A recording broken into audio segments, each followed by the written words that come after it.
ఒక చదరపు ఆకారంలో ఉన్న కాగితం నుండి త్రిభుజం ఆకారంలో ఉన్న గ్రిడ్ను తయారు చేయవచ్చు. ఈ చదరపు కాగితాన్ని A4 సైజు కాగితం నుండి కత్తిరించుకోవలను. దాని పొడవు 21 సెంటీమీటర్లు. దాన్ని మధ్య గీతకు మడవండి. ఒక మూలకు త్రిభుజం ఆకారంలో చూపించిన విధముగా మడవండి. ఇంకొక మూలను మధ్య గీతకు మడవండి. ఈ విధంగా కాగితాన్ని 60 డిగ్రీ కోణాలకు మడవవచ్చును. ఇంకొక అంచున కూడా ఇదే విధంగా మడవండి. ఇప్పుడు కాగితాన్ని తెరవగా 2 సమమైన మూలలు గల త్రిభుజాలను మనం గమనించవచ్చును. ఇప్పుడు 2 ఏటవాలుగా ఉన్న గీతలను మడిచి మళ్ళీ దాన్ని మధ్య గీతకు మడవండి. ఈ కాగితాన్ని తెరవగా సమాంతర గీతలను మనం గమనించవచ్చును.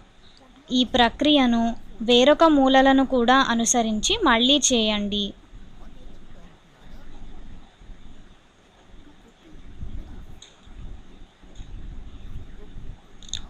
కాగితాన్ని తెరవగా చాలా సమమైన మూలలు గల త్రిభుజాలను మనం గమనించవచ్చును.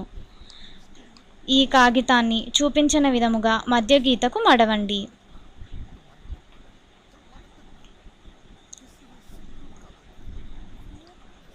కాగితాన్ని తెరిచి మడతలు పెడుతూ త్రిభుజాలను తగ్గించడానికి ప్రయత్నించగా ఆ ప్రక్రియలో మనం ఒక పిరమిడ్ను తయారు చేయవచ్చును.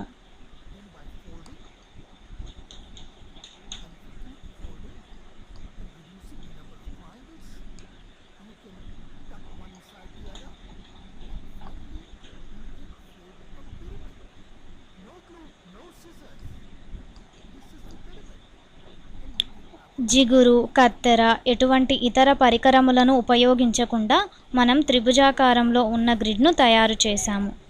దీన్ని చాలా విధాలుగా తయారు చేయవచ్చును. ఇప్పుడు కాగితాన్ని చిత్రంలో చూపించిన విధముగా మడవగా ఒక 4 భుజములు గల ఆకారాన్ని మనం తయారు చేయవచ్చును. ఇది చాలా సులభమైన ప్రయోగము. మీరు ఒక 8 భుజములు గల ఆకారాన్ని కూడా ఇదే విధంగా తయారు చేయవచ్చును.